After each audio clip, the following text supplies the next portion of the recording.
هذه اللقاءات. عبدو نقول لكم الف مبروك الدخول هذه البطوله الظاهر على اللقب. والله اول شيء بسم الله الحمد لله.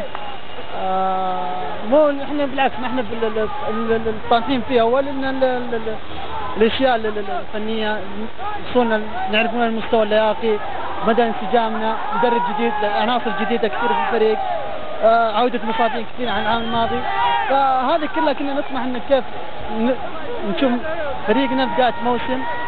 انا اعتبرها من يعني اول مباريات الوديه لنا يعني هالموسم، انا اعتبرها انها بدايه خير.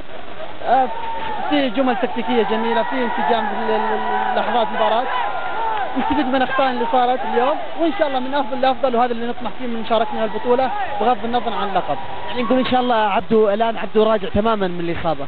الحمد لله، يعني يمكن تجاوزت مراحل كثير من الاصابه، فضل من الله عز وجل ان من علي بالعوده هذه وباستعاده عافيتي، فاقول الحمد لله، وان شاء الله راح تشوفون عبد ان شاء الله في اللي تعرفون عن عبده وافضل باذن الله. رغم انك قبل قليل داخل الميدان كان هناك خشونه نقول من اللاعبين.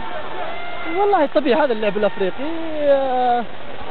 في يعني يطغى الجانب القوه والتنافس والاندفاع، فهذا شيء متعودين عليه يعني على الكره الافريقيه، فانا اتوقع انه شيء طبيعي واعتبرها مفيده لنا حتى من الناحيه هذه، الناحيه البدنيه والاندفاع. شكرا لك عبدو. الله يعطيك.